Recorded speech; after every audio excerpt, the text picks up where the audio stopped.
woke up quick at about noon. I feel like we should just sit here and refresh our Twitter accounts together. Just wait for that alert from Woj or Shams or Sam Amick to pop up here, because it sure feels like the collective NBA world is on hold until Kawhi Leonard makes his decision. But we've got a podcast to do, so let's do it. Welcome in. Thank you so much for downloading, streaming, and thank you so much for listening here to the podcast with Damian Barling, presented by Vibe Health Bar, Sacramento's premier superfood cafe with locations in East Sacramento, Oak Park, and Folsom. Vibe Health Bar is where busy people go to achieve vibrant health. For more information, stalk us at Vibe Health Bar. You can stalk me as well across all social media platforms. Search Damian Barling on Facebook. Hit the like button there. We have conversations going on all day long there, and no conversation elicits a bigger reaction, particularly here in Northern California, than the mention of DeMarcus Cousins. Question I put over there on Facebook today: who is more likely to return to all-star form? You got to pick one. Which former Sacramento King is more likely to return to all-star form, DeMarcus Cousins or Isaiah Thomas? Isaiah Thomas signs with the Washington Wizards. We'll talk about that here in just a few minutes. What an interesting night it was. Is Kawhi is a Laker was trending on Twitter. Apparently some Reddit user who is credible, I guess, he said that he's been told that Kawhi Leonard is going to the Lakers. Chris Broussard, who is allegedly an NBA insider, got his stupid-ass network to tweet that the Clippers have been informed they are no longer in the running for Kawhi Leonard. That information from this so-called NBA insider was so credible that Fox deleted it shortly thereafter. Chris Broussard is literally the worst. Like, he's such a phony. And I'm sorry that was harsh. I shouldn't have said that. I apologize. Chris Broussard is no more of an NBA insider than I am. He has connections to the league, but he just throws out guesses and hedges his bets. If I wrote, sources are telling me that Kawhi Leonard is going to sign with the Los Angeles Lakers, I can do that, because in 2 minutes, I'm going to send out another tweet that says a conflicting source is telling me that Kawhi Leonard is staying with the Toronto Raptors. That's exactly what Chris Broussard did with Kevin Durant. He said Kevin Durant is signing with the Brooklyn Nets, just like I've told you all this time. Oh, wait a minute. Different tweet later on in the day. My sources are now telling me that Golden State is very confident that Kevin Durant's going to stay with them. Okay, so if I just tweet a bunch of stuff, write sources in front of it, I could just hedge my bets with every single free agency signing. If I wrote sources, Kawhi Leonard is going to sign with the Los Angeles Clippers, I've been saying for the last year that Kawhi Leonard is signing with the Los Angeles Clippers. I can't turn away from it now. I've got to write it out. I may very well be wrong, but I've still got to write it out. I have no sources.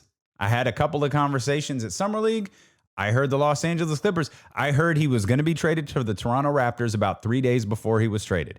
They had worked on the deal in Summer League. They weren't able to get it done, I think, until Wednesday because, you know, the different groups had parted ways, and I had heard it doesn't really matter. He's going to wind up signing with the Los Angeles Clippers in the following season, which brings up a lot of questions because I know I didn't hear that on accident. Like, it wasn't made up out of thin air. Like, who makes up signing with the Los Angeles Clippers out of thin air? That's not normally. If you said the Lakers, fine, because there's a reasonable chance that conversations are going to happen. If you said the Knicks, then you get into all that big market stuff. It's nonsense, but whatever. We heard that as recently as a week ago. It's amazing how quickly that was abandoned. By the way, remember when I told you Zach Lowe had kind of flipped my world upside down by saying there was a third team involved in the Kawhi Leonard conversations? And while Zach Lowe, at least to my knowledge, I certainly never heard him say it. He never said what team it was. A number of other ESPN insiders said that it was the New York Knicks. Man, how quickly we got off that train. I never heard any. It's like you're allowed to say in today's world where things move so quickly and the news cycle is so fast, which reminds me, for those of you who don't know how this podcast is done, it's basically live to tape. So as soon as I'm done recording, I put together a real quick summary that posts with the podcast on DamianBarling.com and iTunes and all the different podcast platforms, and then it uploads. I feel like I should tell you, because of how quickly the news cycle moves, at what time I'm recording this. It is July 2nd. It is Tuesday, July 2nd at 8:56 a.m. Just in case any news breaks and we miss it, I feel like I should tell you when this is being recorded and is going to be uploaded to the podcast platforms. But the news cycle moves so quick that you can be wrong. Terribly, terribly wrong. You could say something with zero credibility or very little credibility behind it, and everybody's going to forget. Chris Broussard just throws out teams associated with players and winds up on TV the next day. It's on a network that no one sees, but it does. I wouldn't even know Chris Broussard tweeted this unless a news organization hadn't pointed out the fact that it was deleted later. Remember, Chris Broussard is the same guy who said Mark Cuban is frantically driving around trying to find DeAndre Jordan. He's also the same guy who has been called out by Kevin Durant. He's been called out by NBA players. He's been called out by NBA owners. And yet, by his network, he's still treated as a credible source. And God bless Chris Broussard. I'm sure he makes great money. He's earning a hell of a living. But when you can go out and tweet, oh, it's the Lakers. Oh, well, another source is telling me the Clippers. Damn it. A third source is telling me it's the Raptors. Like, what credit? What is it? What is that? There's no credibility to that. Why am I even supposed to take that seriously? We all know it's one of those three teams. And we are just sitting here waiting patiently to find out. It feels like NBA free agency is on hold. It started so quickly and with so many fireworks that the fact that we're not even a full 48 hours into it, depending on when you're listening to this, of course, it is feel like it's drastically slowed down. Like, why is Kawhi Leonard taking so long? Why is this such a drawn out process? Why isn't he making his decision 2 hours before free agency started like everybody else? And I'll give Kawhi that. I thought he was gone. I didn't even think there was going to be much of a conversation here. Of course, I thought he was going to talk to the Toronto Raptors after they had won the NBA championship. I thought, wow, I'd really been riding this Kawhi Leonard to the Los Angeles Clippers thing for a really long time. This whole Raptors championship could completely blow it up. I hate the idea of the 1-1. I hate everybody saying, well, he should just go back to Toronto and run it back. I absolutely don't think he should do that. Now, I understand it if you believe, like if you're Kawhi Leonard and you ultimately believe I can sign a 1-1 or I can sign a 2-1 and get to that 10-year marker and get the absolute maximum contract that I could get as an NBA player. And you're confident that even if you get hurt, similar to Kevin Durant, even if you get hurt, you can come back and get that max money. Okay. I'm not sure that Kawhi Leonard is that confident. Not that he's not confident in his abilities, but can you imagine what he went through that year? Because there are still sports fans, mostly Spurs fans, who believe that Kawhi Leonard faked his injury with the San Antonio Spurs, all because the Spurs doctor told him he was okay to come back. And Kawhi said, I'm not. Like, something's wrong. I don't feel right. Like, I'm not ready to come back. I need to get a second opinion. But because Greg Popovich openly called him out, because Tony Parker called him out, because Manu Ginobili called him out, because all of his former teammates, well, I was more injured than he was and I came back. Oh, well, we're just waiting on Uncle Dennis to tell us he can play. Or all doctors said he can play. The ball's in his court. I think Pop gets too much of a pass for that. Absolutely trashed his best player, did not back him publicly when he was dealing with an injury because it didn't suit his needs. I love Greg Popovich and I love everything that he publicly stands for, but that's trash. You back your player in that instance because you fed the narrative. Imagine Greg Popovich comes out and says, man, he's not ready. He doesn't feel right. And I sympathize. I'm not going to put him out there if he doesn't feel like he can play. It's as simple as that. That's the end of the story. There is no messy divorce between the San Antonio Spurs and Kawhi Leonard. There is no messy narrative with the San Antonio Spurs and with Kawhi Leonard. But because Greg Popovich refused to back his player, that created this entire narrative that Kawhi Leonard was faking his injury. He used it as a way to get out of San Antonio because, of course, you want to get out of San Antonio. Of course, you want to get out of the winningest franchise of the last 2 decades. Absolutely. Of course, you want to go play in Canada and play for a team that has never won an NBA championship. Yes, that's what you want to do. But he did it. He dealt with that narrative. He asked out. They traded him to Toronto. It seems to have worked out for everybody as the Spurs made the playoffs when many people thought that they wouldn't. Obviously, the Toronto Raptors won the NBA championship. But he had to fight that narrative. You know it bothered him because he mentioned it immediately followed. He mentioned it when he hit that shot against Philadelphia. He mentioned it when they went into the NBA Finals. And he mentioned it again when they won the NBA Finals. On 3 separate occasions, he talked about shaking that narrative. He talked about his health. He talked about what people were saying about him. I don't care how many times an athlete says, oh, I don't hear that noise. Oh, it doesn't bother me. Oh, you got to tune that out. They hear it. It bothers them, and it bothers them because they're human. You can't knock that. There's nothing wrong with that. Words hurt. Like, when you perform in a public setting, like, it sucks. It sucks when people don't like you. I know a lot of people don't like me. How do I know that? Well, I saw the tweet that 1140 put up. I'm not even sure 1140 likes me anymore. But I saw the tweet that they put up, and I saw there was a great response, and many of the people who responded to that tweet in favorable fashion for, kind of to have my back in that situation, that it was a large percentage was positive. Great. But there were plenty who were like, man, F that guy. Thank God he's gone, man. He's a left-wing nut. Glad all that's gone. Yeah, that stuff sucks. So to pretend like these people don't hear it just because they make $30 million is insane. And it bothered him. And it shook him. And so I think telling him, oh, just go back to Toronto, sign a 1-and-1. No, man, sign a 4-year. Sign a 4-year max contract. Lock yourself in long term and be good. And I wonder if that's really what this all boils down to. With Toronto, he missed 20 games last year. Will Toronto have that same hunger? Because not only were they fighting for an NBA championship, I got to believe that organization as a whole was fighting to keep Kawhi Leonard. Can they come back with that same exact motivation? It's like people who say, go Ray Allen. Think about Ray Allen's shot in Miami and how that shot essentially led to the San Antonio Spurs losing that series. Many people will say, well, man, imagine Ray Allen doesn't hit that shot. The Miami Heat, they only win 1 title those 4 years. It's like, no, because if the Spurs win that year, I don't think that they win the following year. Because the second that NBA Finals was over, that the Spurs beat the Heat, the first thing they all said was, we had to get back. We had to get back, and we had to get the taste of last year's finals out of our mouth. Now, this doesn't make up for losing that, but we know we were able to get back here and get some form of redemption.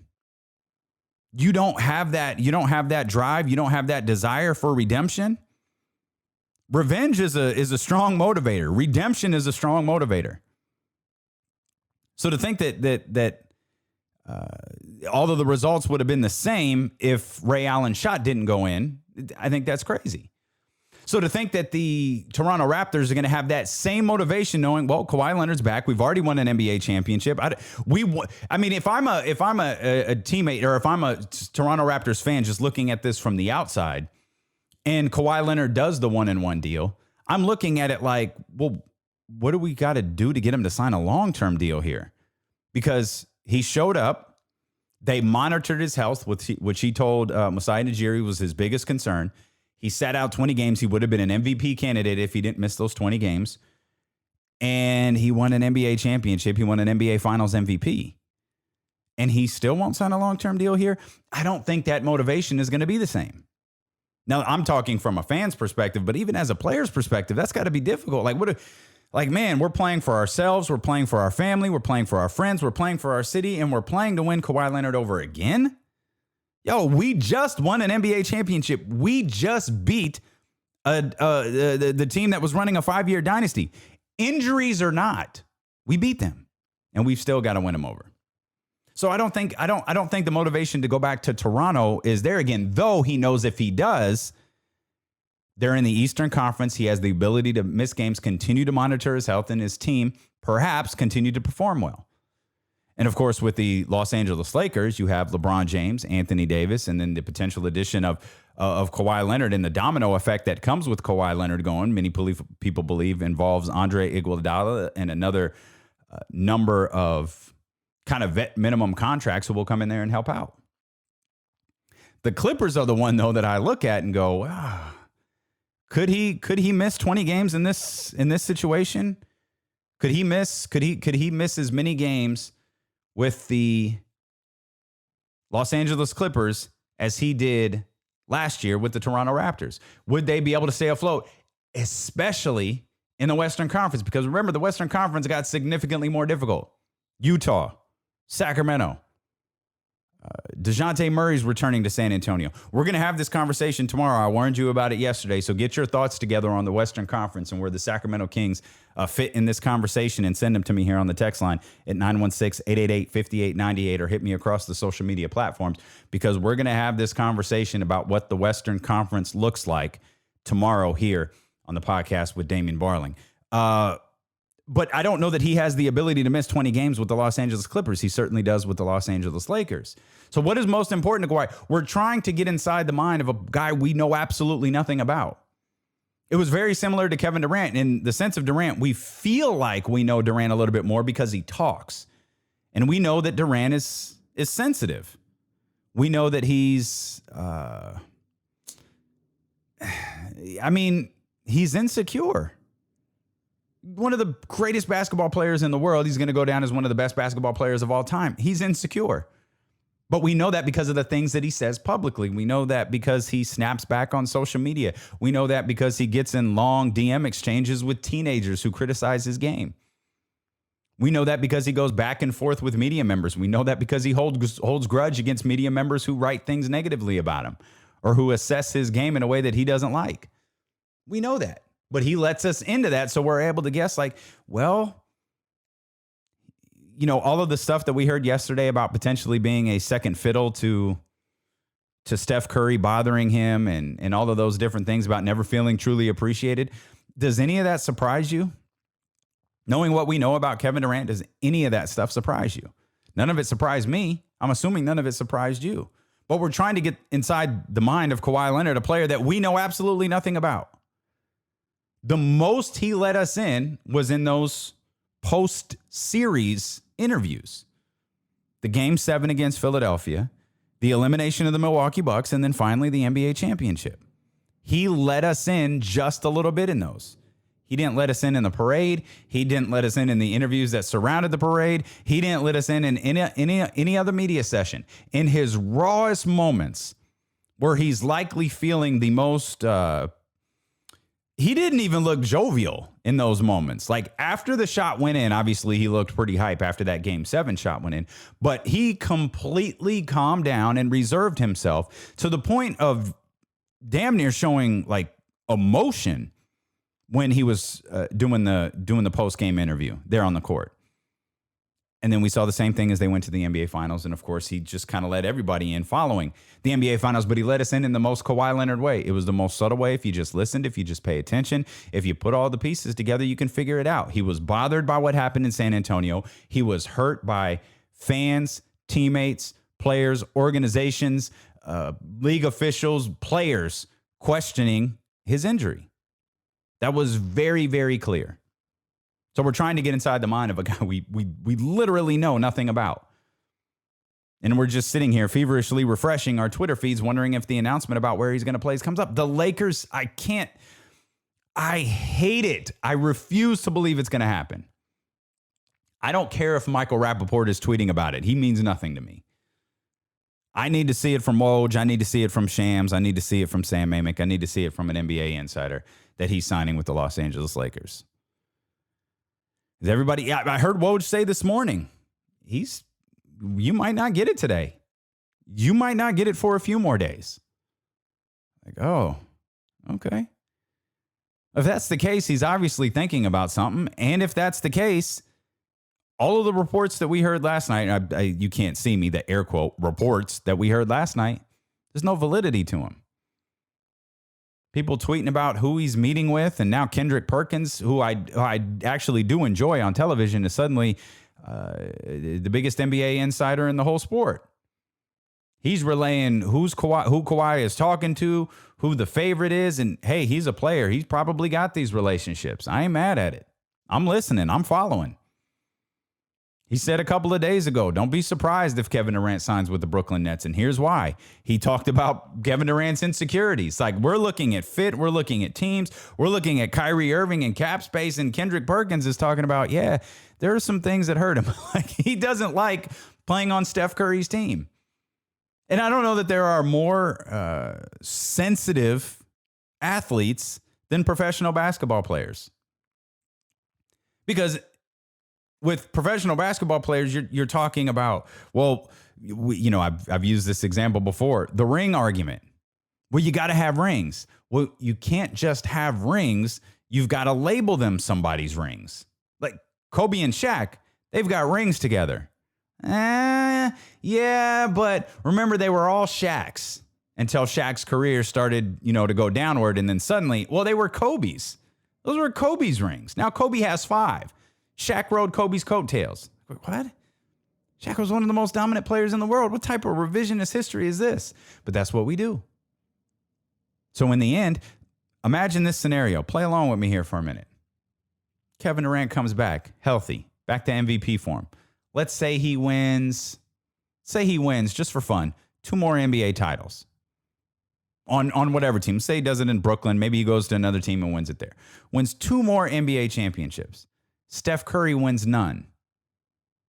The narrative about the Golden State Warriors changes, because right now the narrative is that Kevin Durant is weak. He joined a 73-win team. He joined a team that had already won a championship. He's ring chasing. He's blah, blah, blah. But if he goes on to win a couple of more and Steph Curry goes on to win 0, suddenly those are Kevin Durant's rings. Suddenly, this was Kevin Durant's team, not Steph Curry's.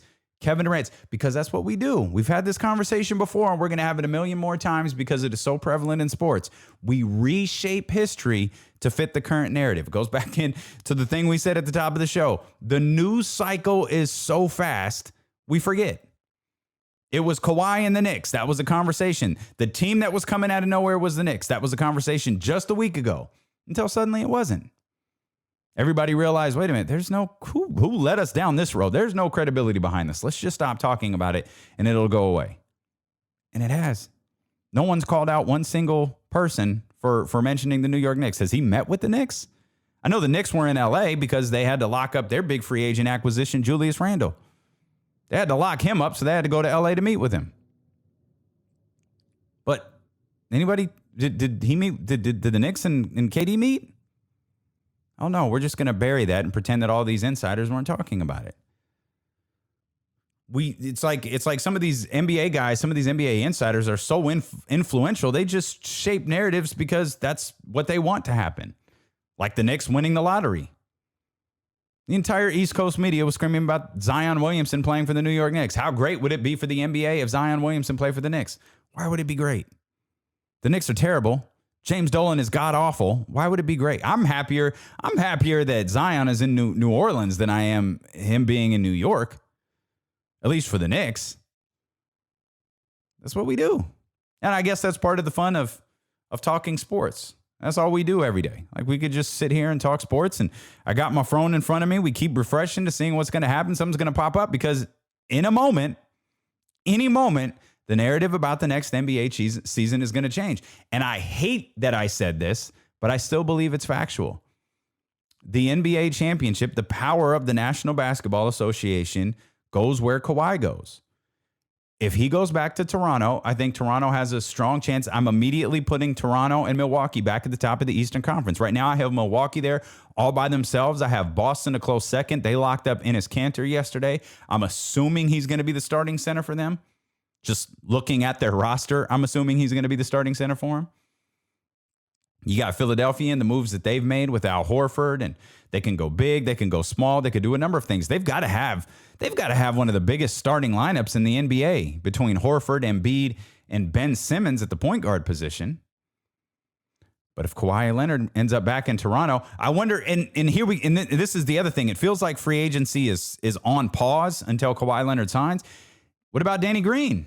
Danny Green was a very integral part in what the Toronto Raptors did. So once Kawhi signs, does Danny Green follow? Does Danny Green take a little bit of money to go to the Lakers? Does he take a little bit more money to go play for the Clippers? Does he just go back and play with the Toronto Raptors? They'll find a way to get them both in. It's obviously they had a good relationship. They obviously played very well together. But everything is on pause and the balance of power shifts when Kawhi Leonard signs. And it turns my stomach to think if he signs with the Los Angeles Lakers, that's where the balance of power in the NBA is.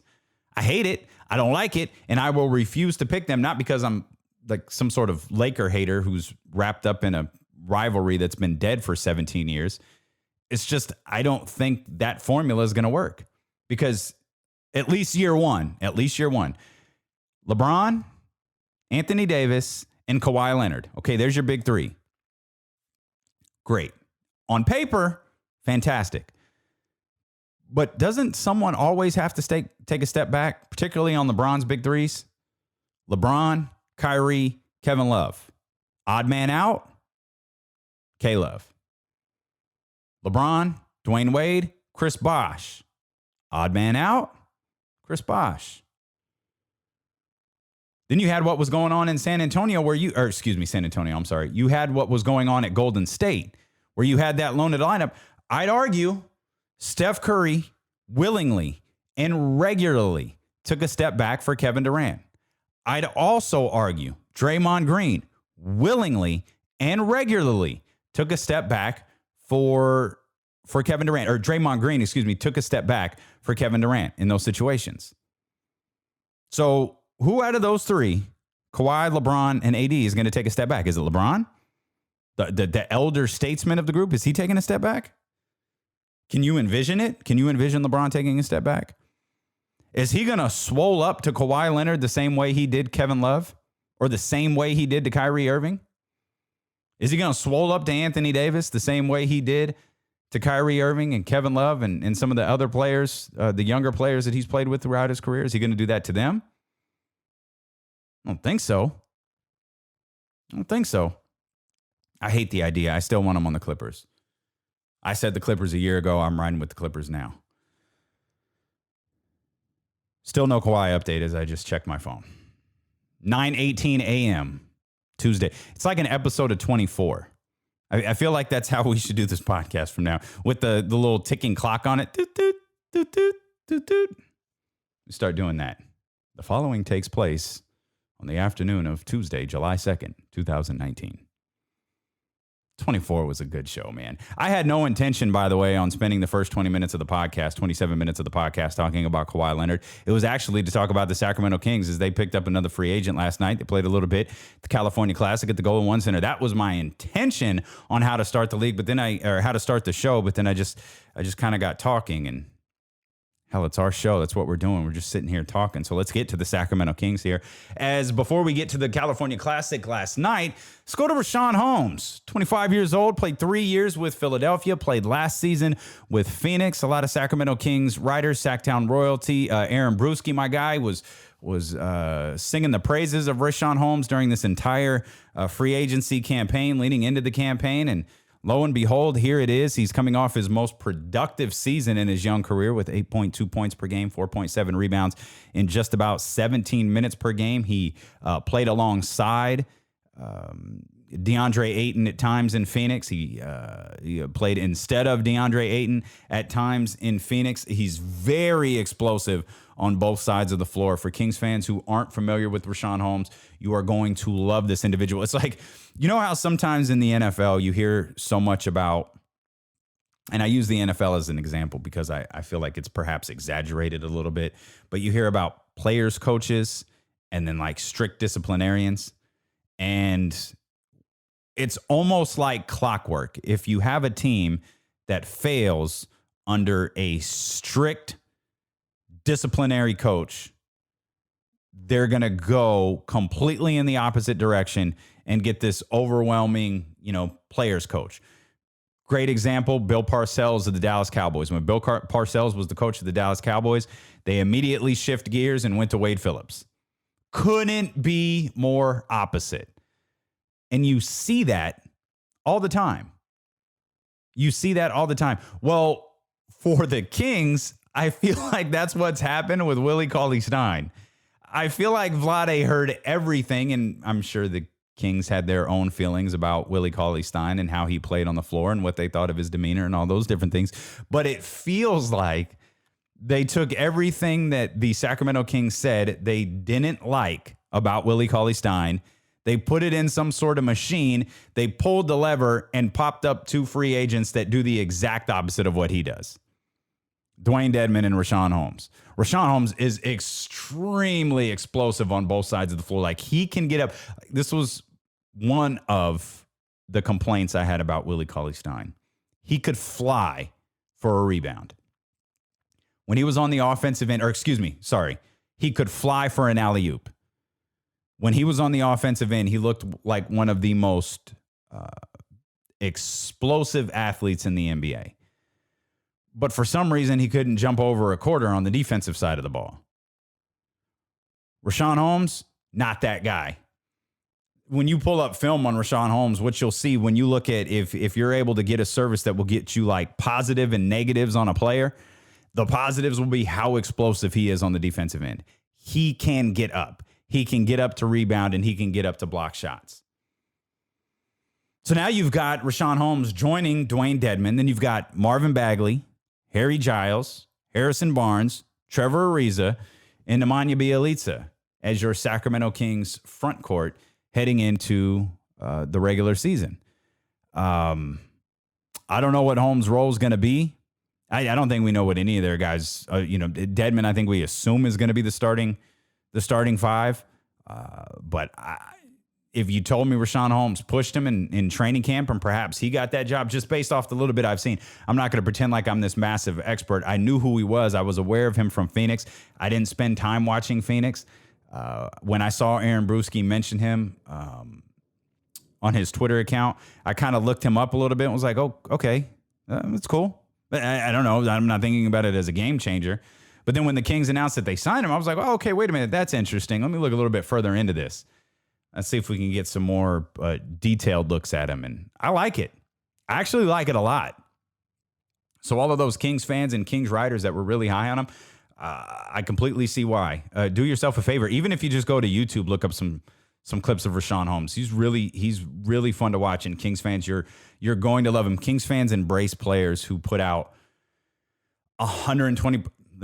Kings fans embrace players who put out visible 120% effort. You want to be able to see that this guy is busting his ass for you every time he's out on the floor. And that's what Holmes is. And I think that's what Dedmon is too. And we already know that's what Harry Giles is. I like this look. I really do. I really like what Vlade did this offseason. I don't do grades because I think it's really stupid because not a single game has been played. But perception, yeah, he worked. He has a plan. And I was never of the belief. I never knew if the Sacramento Kings had a plan or not. I never even knew if Vlade was actually running the team or not until he hired Luke Walton. When he hired Luke Walton, that was my first indication that he's actually running the team. He is fully in charge. Maybe he was in charge long before that, and he was just trying to get his feet wet and figure out how to navigate this business. But I'll give Vlade a lot of credit for what he's done. I don't know if his relationships have improved with agents. I don't know if his ability to communicate has improved with players and agents and all those different things. But what he's doing right now, I believe, is a good look for the Kings. I think they've got a brutal road ahead of them, not because of failures on behalf of the Kings, but because of triumphs by the rest of the Western Conference. The Western Conference is going to be extremely difficult. And Sacramento is going to have to knock out some good teams if they want to get into the playoff picture. And we're going to talk about that tomorrow. So form your thoughts. Who's missing the playoffs? Like, let's form our top 8. Like, how are we getting the Kings in there? Because there are gonna be some head scratching teams missing the playoffs next year. I don't know if it's Portland. I know people were killing Portland for the Hassan Whiteside thing yesterday, and I completely disagree. I think if you can just get something out of them, just a change of scenery. How volatile was the relationship between Hassan Whiteside and the Miami Heat? You get a little something out of him there with strong leadership from Dame and CJ and a great coaching staff. I'm not as against it as everybody else is. I don't think it's as big of a punchline. I think he could win people over. I really, really do. Am I willing? But are you willing? Are we willing collectively? Are we willing to take Portland out of the playoff picture? Am I gonna think outside my heart and remove Russell Westbrook and the Oklahoma City Thunder from the playoff picture? I might. I'm gonna spend the night going through these Western Conference teams. You should do the same. 916-888-5898. That is our text line again, 916-888-5898. The Kings beat the Warriors last night in the California Classic, game one for the Sacramento Kings and Golden State Warriors at the California Classic. 81-77. It was a pretty fun watch. I think Kyle Guy is the only guy who's going to be on the regular season roster. Gabriel's a two-way player, right? He played a little bit for the Stockton Kings last year, the G League team, and he was great last night. I don't know what his role is going to be moving forward. Should probably check in with Deuce Mason and figure out what the plan is for him. Of course, Deuce is the play-by-play guy for the Stockton Kings. Check in with him and Morgan and see what they think about Gabriel, but figure he's probably going to be in the same role. He looked good last night. Again, this is like preseason summer league, which is extraordinary to me when you see the pictures of what the California Classic looked like last night, when you see what the T-Pain concert looked like outside Doco, which we absolutely have to rename, and we started a movement to rename it there on the lowdown just a few months ago. It was extraordinary. Again, this isn't summer league. This is like preseason summer league. There's two preseason summer leagues going on right now. One here, and then one in Salt Lake City. And then the regular summer league starts. And to see how many people were out there geared up for that, that's exciting. I don't think I'm going to go tonight. I don't think I'm going to go to the Tuesday edition. I'm going to go to the matinees, though, and bum around the Golden One Center and Doco for a little bit. So if you're out there, let's try to connect and watch some Kings basketball together. But Kyle Guy has to be the pizza guy, right? I know Doug Christie is the pizza guy. DC, miss you, buddy. But I know Doug is the pizza guy. But his last name is Guy. Doesn't he automatically have to be the pizza guy? Especially if he makes the roster. I mean, he's going to make the roster, right? Well, I mean, what team can't use a shooter? He can shoot. And watching King's Twitter is a fun place to be. If you just sit back and watch, it is a really fun place to be. All Kings fans were excited when Kyle Guy hit a couple of shots because Kyle Guy is an athlete. And if you're an athlete or you're a business person or whatever you are, you're looking to get some training, check out my people over at Game Fit. My man Lem Adams, man, he's incredible. Best trainer in the city, bar none. Whether it's for you, whether it's for your kids, if you got sports-specific training you want to get involved in, you got sports-specific training you want to get your kids involved in. They got baseball programs there, football programs, basketball programs. They got a basketball court right there. They got a basketball coach there. What up, Jackie? Even MMA training. They have someone who can help you. And it's not just athletes. I train there. I'm the furthest thing from an athlete. You got washed up radio show hosts training there. You've got television personalities training there. And again, you have athletes from every sport you can imagine. There were tons of guys. There were dozens of guys who were going to the NFL Combine who were training over at GameFit. One of the best ways to get a feel for what's going on at GameFit is to search them out on Instagram at GameFit. If you want to find out more about their training programs and what it'll cost you, give them a call, 916-558-0658. 916-558-0658. Tell them you heard it here on the podcast. Speaking of, we had mentioned Kevin Durant a little bit earlier and some of the rumblings that were coming out of the Kevin Durant camp and people close to Kevin Durant that perhaps he didn't necessarily love the way things were transpiring there in Golden State. The fact that he felt unappreciated, the fact that he took all of the flack when he was injured, he was rushed back, the way the whole medical situation went. That stuff started to leak out almost immediately following that. The Warriors co-chairman and CEO, Joe Lacob, issued a statement praising Kevin Durant about how he carried himself with class and dignity, both on and off the court. And he ended it with this gem. And I quote, "As long as I am co-chairman of this team, no player will ever wear number 35 for the Warriors again." Oh, that's good. That's good for a number of reasons. One, I know he played there 3 years. He won 2 championships. I'm perfectly okay if the Golden State Warriors retire number 35. I'm perfectly okay with that. But can I read this? And this is me just being cynical. This is me just looking for a storyline. This is just me doing too much. Can I read the line to you one more time? As long as I am co-chairman of this team, no player will ever wear number 35 for the Warriors again.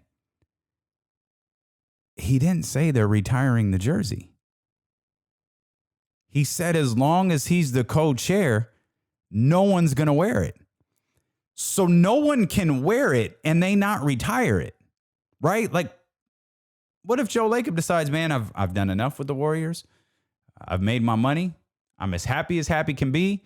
I'm going to put my feet up. I'm going to kick back. I'm going to relax. I am resigning as co-chairman and CEO of the Golden State Warriors. And then the next year, they give number 35 to somebody. Again, maybe it's me reading too much into it. But the line doesn't say we're going to honor Kevin Durant by retiring number 35, which is the way it's being reported across all news outlets. It says, as long as I'm the co-chairman of this team, no player will ever wear number 35 for the Warriors again. I see those, and I understand, maybe it's just me, I see those as two completely different things. Two completely different things. Kevon Looney, and by the way, again, I'm totally okay if they retire number 35. Even though he was only there 3 years, he was the best player on the team for 3 years, and he is the reason that they won 2 NBA championships. Totally okay with that. Kevon Looney is staying in Golden State. Most people thought that was impossible. I couldn't get a feel for, he's locked in for 3 years, $15 million. And apparently a number of NBA insiders were really surprised by that price point. They thought he was going to command a significantly larger contract from a different team in the NBA. They didn't think, honestly, the belief he was out at Golden State because they didn't think the Golden State Warriors were going to be able to afford him. Well, it looks like he took a little bit of a discount, and he's going to play big minutes for the Warriors with Klay Thompson out, D'Angelo Russell in, DeMarcus Cousins gone. You're going to have a slight shift in, at least I believe DeMarcus Cousins is gone. I don't think they have any. This has been, I think we've used the term cap gymnastics more times in the last 3 days than perhaps we have the last 3 years. But however, the Warriors were able to get Kevon Looney to stay for 3 years and $15 million and bring in D'Angelo Russell while they're losing Kevin Durant and while Klay Thompson is out for the year, who proclaimed that he's not going anywhere, full Wolf of Wall Street style on social media.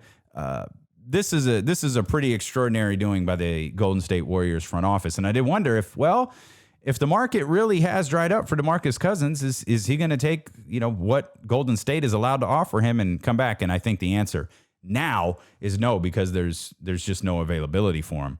And we'll get back to DeMarcus Cousins here in a minute. As I mentioned, his name always sparks up conversation and it always elicits a reaction. And I brought up DeMarcus Cousins' name over on our Facebook question of the day, and it has done just that. It has sparked a reaction and it has sparked a lot of conversation.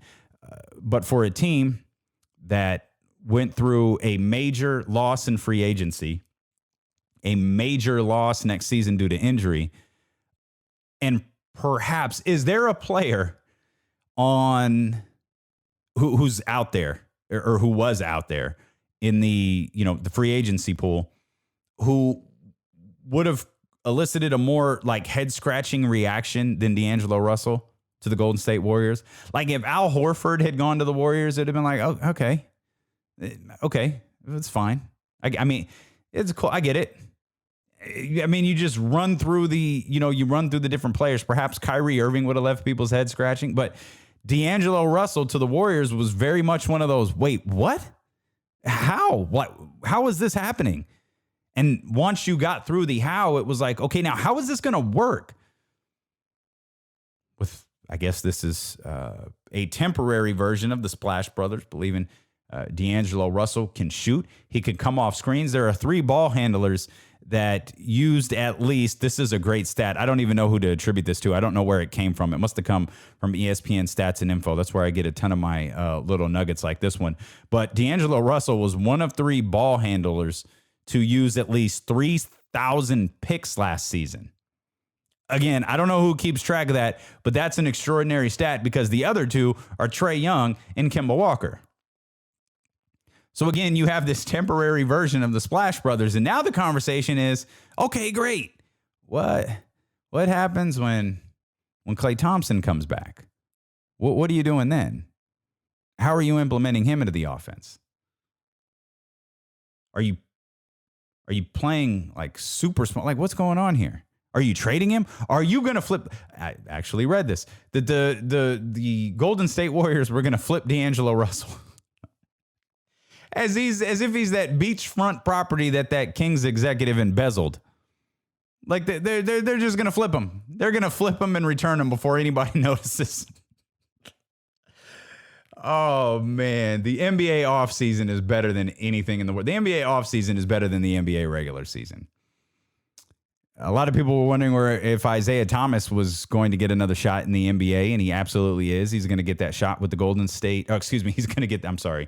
Isaiah Thomas is going to get his next shot in the NBA with the Washington Wizards. I told you we treat this like a live radio show, man. I don't go back and edit anything out. You've got to love me for all my flaws here. Isaiah Thomas is headed to the Washington Wizards. He's going to join. Check out this group right now who consist of the backcourt for the Wizards, who still don't have a general manager. Isaiah Thomas, Ish Smith, Justin Robinson, Bradley Beal, Jordan McRae, and Jamario Jones, who was acquired by the Lakers so the Lakers could clear cap space to try to sign Kawhi Leonard. That is those are the players competing for the starting backcourt spots. Obviously, Bradley Beal is going to be the starting small guard. Is Isaiah Thomas going to be the starting point guard for the Washington Wizards? I'm with it. I hope he gets healthy. And so that brings us to the Facebook question. If you want to take part in the conversation goes on all day. I don't delete anything. It just stays up there. You could participate in this conversation anytime you want to. I asked, you've got to pick one. What Sacramento King is most likely to return to all-star form? DeMarcus Cousins, who is still without a team, and Isaiah Thomas, who now is on the Washington Wizards. And DeMarcus Cousins, that name brings such a reaction because DeMarcus has the most... It's one of those polarizing reactions in that the people that love DeMarcus, they absolutely love him. The people who hate DeMarcus Cousins absolutely detest him. And it's fascinating reading people's comments. I always love the people who can think for themselves and lay out reasons why they don't like him, at least as a player, lay out reasons why they don't think he was a good fit for the Sacramento Kings and lay out reasons why they think he's going to be a difficult fit for other teams. And then you can find other people who hate DeMarcus Cousins who just listen to a particular radio personality and recites everything he says. You cannot like DeMarcus Cousins, but form your own opinions as to why you don't. But that guy elicits a reaction. And, you know, here we are. I think as we're talking here, I got an alert from somewhere. I don't know if it was Woj or The Athletic or some alert came in that the market is dried up. No one knows where DeMarcus Cousins is going to land. There's some speculation that if Kawhi Leonard lands in with Clipper Nation, that DeMarcus Cousins might wind up with the Los Angeles Lakers. Now, here's my issue with that. I don't think the Anthony Davis DeMarcus Cousins pairing is what has. I don't think we know the truth about that. I don't think. I'm just not buying it because it was they loved playing with each other. They're great friends. Everything just worked out really well, and then he got hurt. I'm not sure that that's the case. I'm not confident that that's accurate. So if you're going to Anthony Davis and say, hey, we have the opportunity to land DeMarcus Cousins, I'm not convinced that Anthony Davis goes, yeah, bring him in. And I don't know what type of relationships Frank Vogel has around the league or Jason Kidd has around the league, but is someone going to call Steve Kerr and say, hey, you've spoken very kindly, publicly about DeMarcus Cousins. Tell me about DeMarcus Cousins this last year with the Golden State Warriors. Does anyone do that? And I don't think we've heard any negative stories coming out about DeMarcus Cousins in Golden State, but that doesn't mean that they weren't there. And I don't know what the market is for him. I think that's tough for reasons that we outlined yesterday, and that he had to try to come back. I think he probably came back from his injury too quick. They probably, and then of course in the playoffs, when he got injured again, he wound up in a position he shouldn't have been in, where he had he went from barely playing in game one to suddenly have to play a ton of minutes the rest of the series. He was very, very effective in game 2, and I would argue DeMarcus Cousins is a massive reason that the Golden State Warriors won 2 games in the NBA Finals. But that doesn't mean things went well for him there. That doesn't mean he showcased himself in high form. If you're going to take a contract out on DeMarcus Cousins now, it's got to be because you believe, well, he came back from his injury pretty quickly, or perhaps a little bit quicker than he should have. He wound up getting injured again, which I think there's a discussion to be had there. But we believe with a full offseason and his ability to train, not rehab. He's not going to be rehabbing. He's going to be able to train, that he's going to come back in tip-top shape and tip-top form, and he's going to be able to contribute something close to the 20-10 guy that he used to be. Great. I don't know that the Warriors need him to be a 20-10 guy, but I'm certain they would be, or not the Warriors, I'm sorry, the Lakers. The Lakers don't need him to be a 20-10 guy, but I'm sure they would be thrilled if he was. But if Kawhi goes to the Lakers, that closes the door on him. Is there a conversation with DeMarcus and the Clippers? And he doesn't fit in Toronto. I don't know what's left for him. I feel like we'll know something more about DeMarcus Cousins immediately following us finding out where Kawhi Leonard is signing. If Kawhi Leonard signs with the Clippers, I feel like we'll hear talks, we'll hear some rumor, we'll get some sort of tweet about DeMarcus Cousins and the Lakers at least having a conversation. I feel like we'll get that right away, if not an actual DeMarcus Cousins has agreed to sign with the Los Angeles Lakers. But if it goes the other way around, I don't know that we're going to get that with the Clippers. So he's one of those guys out there. I feel like it's just completely on pause until Kawhi Leonard decides what he wants to do. And again, it feels like Kawhi is really drawing out the process, but we're not even 48 hours into free agency. But things started so quickly. They started just so explosively before the 3 o'clock start time. And it was so feverish for the first 5-6 hours that now it's like, well, how come nothing is happening? Is it already over? By the way, did anybody know that NHL free agency started? Did anybody know that? I saw an article on USA Today that said winners and losers of NHL free agency. And I swear to you, I clicked on it because I thought it was a typo. I looked at it like, come on, guys. You got to catch this. I was like, wait a minute. NHL free agency started. Huh. How about that? Had no idea. So if you had no idea, you're welcome. We mentioned Danny Green earlier. He doesn't have a team either, and he's another guy who I think is just waiting out the announcement from Kawhi Leonard. Got to imagine that the Raptors, the Clippers, and the Lakers are all in on Danny Green if they get Kawhi Leonard. Are the Clippers in a rush to get Danny Green if Kawhi Leonard goes to the Lakers? Could they get Danny Green if Kawhi Leonard goes to the Lakers? Is Danny Green just following Kawhi Leonard? You going to the Lakers? Me too, dog. Going to the Clippers? Me too, dog. I'm taking vet minimums wherever you at, or something close to it. The Mavericks are out there. The Mavericks still have money available. I think their big acquisition, obviously they locked up, they're not really acquisitions at all. They locked up Kristaps Porzingis. We know that. We knew that was going to be a done deal from the moment that they traded for him. Seth Curry is going to be with them for the foreseeable future. They still have like 20 million-ish in cap space. So I maybe that does open something for Dallas and DeMarcus Cousins. Though I don't think DeMarcus is going to command anywhere near $20 million.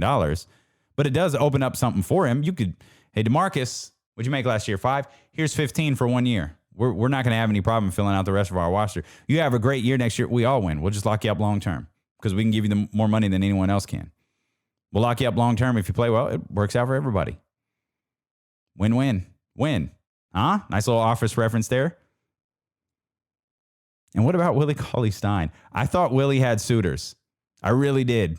But they're gone now. I thought a potential landing spot was Boston. We talked about that yesterday, and I said immediately, I don't know what Willie's agents are asking for, but I don't think Boston has anything near that to offer. I thought he would be a great fit in Portland. That's gone now. Like, I don't think he has the ability now in Portland. I don't know where he has the ability to sign anymore. The teams I think that needed to fill that position have.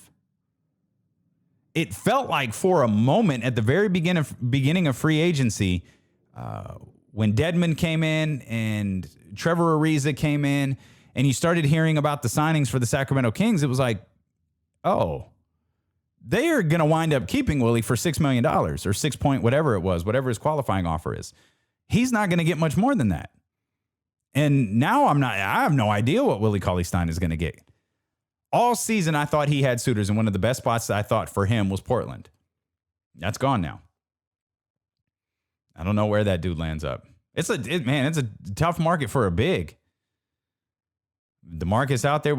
It's a tough market for former Sacramento Kings bigs. I don't know where those guys land. You could send your thoughts, though, 916-888-5898. Hey, just before we keep going here, we'll get to your comments and questions coming up here in just a few minutes. A couple of other stories that we've got to touch on as well. That, of course, was the text line, 916-888-5898. If you haven't subscribed yet to the podcast, please do. Make sure every single episode. We're a daily sports podcast. We post every single day, with an exception that I'm going to mention here in just a moment. We post every single day. I've tried to get the podcast up earlier in the day now because I realize it takes for some reason, once the podcast goes up, it goes to Apple right away. It goes to Google Play, Spotify. It goes to some of the bigger streaming services right away. But a lot of you use like Stitcher, TuneIn. What was the other one called? Overcast or Crowdcast or something like that. Sometimes it takes a little bit longer for it to get there. In some cases, it took up to an hour. So I'm trying to get the podcast posted earlier in the day. That way it hits your favorite platform no later than 12 o'clock. So subscribe, rate, and review. Ratings are still coming in. I greatly appreciate them. If you're new to the show, please hit the 5 stars. If you have an extra 60 seconds, 120 seconds, just write a quick review, particularly there on Apple Podcasts. It really helps us get noticed. This helped us climb up those charts. It helps us, most importantly, get noticed by podcasts like outside of Sacramento.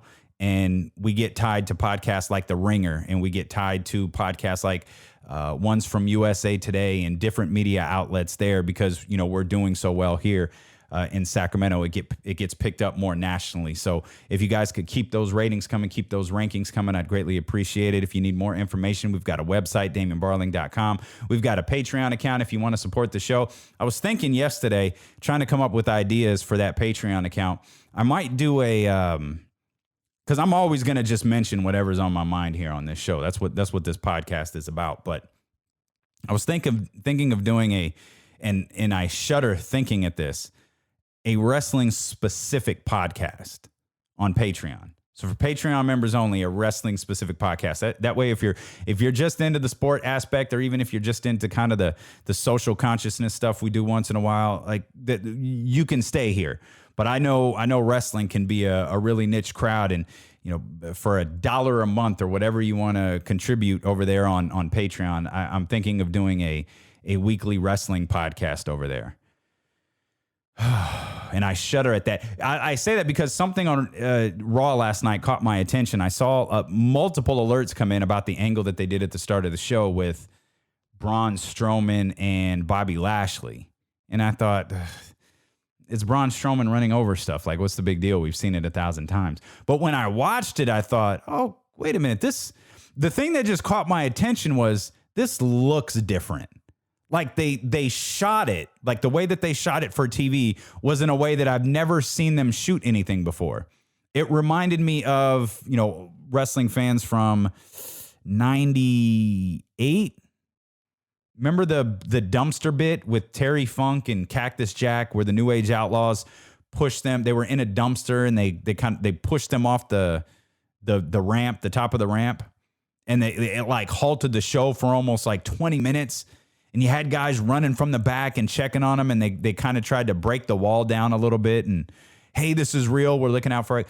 I feel like that's what they did last night. They didn't overdo it, but they did it to just enough to where, like, oh, this is interesting. Like, I'm anxious to see what this does. And then New Day came out, and they were dancing and celebrating as they always do. And I realized, oh, it's just another wrestling bit. So I changed the channel. I don't even know how they followed up on that. It was just like, okay, they're not even selling as if something might have just happened, so I'm leaving. Because if you recall, if you go back to that moment with Cactus Jack and Terry Funk. I think that I don't remember who the next guys out were, but they were reacting as if they had just saw something that it's bad, like something in the back bad is happening. You know, wrestling is blurring the line between fiction and reality. Even though we all know it's not real, you still want to believe that it's real. Like you still want to, you want to get wrapped up in it. You don't want to just sit there thinking, oh, this is just so fake and so phony, and they're making it so clear it's so fake and so phony. You're watching it knowing it's not real, but it's a TV show and you're wrapping yourself up in it. So and with AEW premiering, I think in October on TNT, I think it's a good time maybe to get back into wrestling. So that's something I'm thinking about doing over there on Patreon, in addition to some video streams and different things like that. So if you want to contribute to the show, you can do that. As far as the rest of the week, here's what I'm thinking of doing. Obviously, we're going to do a show tomorrow. The 4th of July is coming up on Thursday. Hopefully everybody has a nice little holiday on Friday as well. So I think we're going to hit pause on the show and just enjoy a couple of days off before regrouping next week. Next week's going to be a grind because there's no sports going on. There's no free agency. I think the baseball all-star break starts. So we're just going to have some time to kick back and talk and relax and chill and take your questions and do all of that stuff. So I think we're going to take Thursday and Friday off. The one thing that'll change that is if we don't hear anything from Kawhi today and we don't hear anything from Kawhi tomorrow. And if Kawhi decides he's going to drop some different type of fireworks on Thursday, well, then we'll do a live show. That's the beauty of what we're doing here. We can literally do whatever the hell we want to. Another note, as I mentioned, the 4th of July there's a story centering around Nike, Colin Kaepernick, and the Betsy Ross flag. I was going to spend a great deal of time talking about that here today, but I've decided not to, only for this reason. Here's what I'm going to do. What I'm going to do with situations like this, because I appreciate those who took the time to find me after my exit from 1140, and I understand that a lot of people, based on what you have said to me, hey, I don't always agree with what you say politically, but I like listening to you talk sports. So what I'm going to do is I have some thoughts on that Colin Kaepernick story, and I have some conversations that I've had with people that I want to bring back. I'm going to post that as a completely separate podcast, basically like a Be Conscious bonus. I'm going to post that. It's going to load separately, and you're going to have the option of whether you want to listen to it or not. You could just skip it and not listen to it and wait for the next regular show, and I'll make sure that it's clearly labeled. But I want to be clear with you. I'm going to have those type of conversations here every once in a while during the podcast. But this particular one, I'm going to create a separate podcast for, and I'm going to post that either Thursday or Friday or Wednesday night or something. But I want to spend some time putting that together because obviously I have my feelings on it, but I also have some conversations that I've had with some people that I want to bring back for you. So that's what the next few days of the podcast here with Damian Barling look like. Of course, we're presented by Vibe Health Bar, recently voted best vegetarian restaurant in Folsom. They offer salads, wraps, sandwiches, superfoods, smoothies, acai bowls, and organic cold pressed juice. They've got the best juices in the entire city. I promise you that. Vibe Health Bar has locations, as I just mentioned, there in Folsom, East Sacramento, and Oak Park. Stalk them, follow them across all social media platforms at Vibe Health Bar. Kareem Hunt got a little talking to yesterday as the Browns had a conversation with him. Apparently, he was involved in an incident outside a downtown bar. I guess it was just an argument, and that's it. And I realize how stupid this may sound, but dude, when you're in Kareem Hunt's position, you can't go out. Like, Kareem Hunt is on like the most doublest of secretest probations. He can't get in trouble at all. And I understand he didn't get in trouble. This was caught on video. Of course, it was by TMZ. There's nothing there. It doesn't appear he did anything wrong. But I think what Cleveland said to him was like, bruh, there can't even be a perception of you doing anything wrong. We have handled this situation with you the best we possibly could. You have handled this situation with you the best you have possibly could. Stay your ass at home. You're at a bar, you need alcohol, we'll send someone to deliver you alcohol. You need to stay. You need to stay at your apartment. You need to stay at your house. You need to stay at the hotel. You need to stay wherever you're supposed to be, but don't go to bars. Don't go out. Be a recluse. Stay at home. That's the type of position he's in. You can't afford, literally and figuratively, you can't afford to get in trouble. A 15-year-old, this is a real story. A 15-year-old, Corey Goff, beat Venus Williams yesterday in the first round of Wimbledon. 15 years old. Venus Williams is 39. Venus has won multiple Wimbledon, won the Wimbledon multiple times. Beat by a 15-year-old. Apparently, this girl, obviously, she just beat Venus Williams at Wimbledon. She's the truth. And she's only been a tennis player for 5 years. I saved this story for last because it's just difficult, and it's difficult to transition in and out of. And I don't really know what to say about it. There's not a lot of information out there about it. But Tyler Skaggs, the pitcher for Los Angeles Angels, just pitched against Oakland a couple of days ago. 27 years old, he died. Police responded to a report of an unconscious man in a hotel room where the Angels were playing in Texas, and the city was found dead on the scene. They're saying no foul. Now this is, I'm reading this to you. No foul play is suspected, and an investigation is ongoing. That's the end of what I'm reading. I kind of got to leave it at there. It's irresponsible to speculate. Just a terrible, terrible story. 27 years old. Just a terrible story. Like I said, I don't know how to transition in and out of that type of stuff. But I wanted to make sure that we brought that to your attention. Again, A's fans just saw him pitch. I think it was this past weekend. Was it last Sunday, the last time that he pitched? Sunday or Saturday? And then they went off to Texas, man, and that's tough, man. That's brutal. So we will transition here to your comments and questions. 916-888-5898 at Damian Barling across all the social media platforms, Twitter and Instagram as well. Our Facebook question: more likely to return to all-star form, DeMarcus Cousins or Isaiah Thomas? A lot of people are saying Isaiah because of the way that he plays. A lot of people are saying DeMarcus because if he goes out to the East, he could play slower.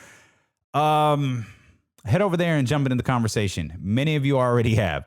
Keep that conversation going. It goes all day long. I think my answer would be, particularly because he's on a roster right now, and because he's on a roster in the Eastern Conference, and because he's on a team in which he's probably going to start for. It very well could be Isaiah Thomas, and it very well could be Isaiah Thomas this season. I hope he gets the opportunity to start there. Again, we ran through the potential backcourt of the Washington Wizards: Ish Smith, Justin Robinson, Jordan McRae, Jamario Jones. Like, wouldn't you rather have Isaiah Thomas starting alongside Bradley Beal in that situation? Isaiah Bradley Beal. This team is already going to be tough. The Wizards are going to be tough. Like, they might be the worst team in the NBA. They might be. And that's saying a lot because Cleveland is still in the league. And so is Phoenix, who just continues to be Phoenix. I think it's Isaiah.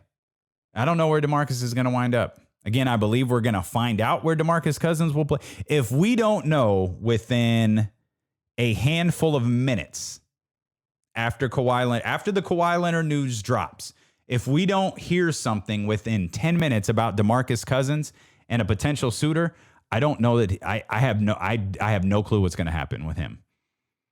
I feel like all we're waiting for with DeMarcus Cousins is where Kawhi Leonard is signing.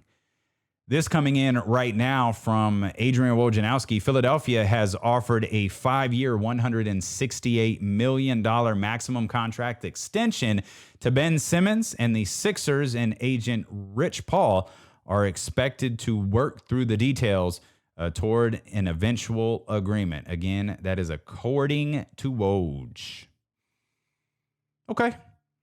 I wondered if Philadelphia would trade Ben Simmons, but they're taking it in a different direction. Ben Simmons is a unique talent. He just can't shoot. But I think one of the positives with Ben Simmons is he knows he can't shoot, so he doesn't try. What was the stat we had? I think Kyle Matson gave it to me earlier this year. He didn't he didn't attempt a shot outside of 15 feet from the basket. I mean, how amazing is that? You're a professional basketball player on the verge of signing a $168 million contract extension, and you can't shoot. You literally cannot shoot. Incredible. Allison text, what's your favorite free agency signing so far? Oh, that's a tough one. The one I keep going back to, I think I said this yesterday, is Kemba Walker. I love Kemba Walker in Boston. You know, I'm biased towards Boston. I'm not going to hide it. But I'm also, again, 3 favorite players in the league, Russ, Dame, and Kemba Walker. So I like that he's in Boston. I like the chance that he's going to get to showcase his skills on a bigger platform. And I think, I mean, I love the fact that he's going to have a chance, in my opinion, to compete for the Western Conference and compete for a chance in the NBA Finals. So I think that one, and obviously I'm ruling out all of the Sacramento Kings signings and all of that stuff. Nothing else really moved me. Brooklyn and Katie and Kyrie, we had heard so much about them playing together. I think my second free agency signing is the fact that no one signed with the Knicks. That's the vindictive side of me. I'm happy nobody signed there. Just because I hate James Dolan. Have you not heard? I hate James Dolan. But Kemba, hate's a strong word. I dislike James Dolan strongly. But yeah, definitely Kemba Walker. And this is a nice little follow-up here because I had mentioned this yesterday. Jay asked, you said Dame, Kemba, and Russ are your favorite basketball players. Who are your favorite NFL players? That's a good one also. Patrick Mahomes is number one. Patrick Mahomes is definitely my favorite football player. Maybe Zeke. Maybe Ezekiel Elliott. I like the way I like running backs who invite contact the way that he does and still manages to be really graceful. It feels like Zeke is a combination of some of the great running backs of the past. You know, because Barry Sanders was so just graceful in his movements. Le'Veon Bell is so patient. But then there are guys who just invite contact. Jerome Bettis invited contact. You know, obviously, Bo Jackson, old school running backs invited contact. I think Zeke is a little bit of both. Nobody is Le'Veon Bell because he has a patience that I think no other running back in the entire league has. But if I were to pick 2, Patrick Mahomes is definitely number 1. I'm all in on that. Number 2 is probably Ezekiel Elliott. Probably Ezekiel Elliott for sure. Probably that's such a contradiction. Probably Ezekiel Elliott for sure. Good job, D'Lo. That's why you get paid the big bucks for this, right? 916-888-5898 if you want to take part in the conversation. Remember, those conversations go on all day long. Whenever you are... sorry, I just got an alert that said something about Kawhi Leonard and it threw me off. Sam Amick just tweeted, if Kawhi Leonard... Well, I got to pull it up to get its full context. If Kawhi Leonard chose to announce his free agency choice on Twitter, it would be his first tweet since July 7th, 2015. And his 5th ever hashtag fun guy fact while we wait. Oh, Sammy got me with that one. That's funny. Kawhi's got 5 tweets in the last 4 years. Kawhi. Can you imagine Kawhi Leonard sitting around tweeting? I very much cannot. But I can imagine you tweeting. Follow me at Damian Barling on Twitter, Instagram. Search Damian Barling on Facebook. Take part in the conversations. Again, 916-888-5898. Make sure you check out Vibe Health Bar. Use the promo code Barling Podcast. Anytime you walk through the door, they'll give you 15% off. Give GameFit a call if you're looking to get in shape. And make sure you are back with us here tomorrow on the podcast with Damian Barling.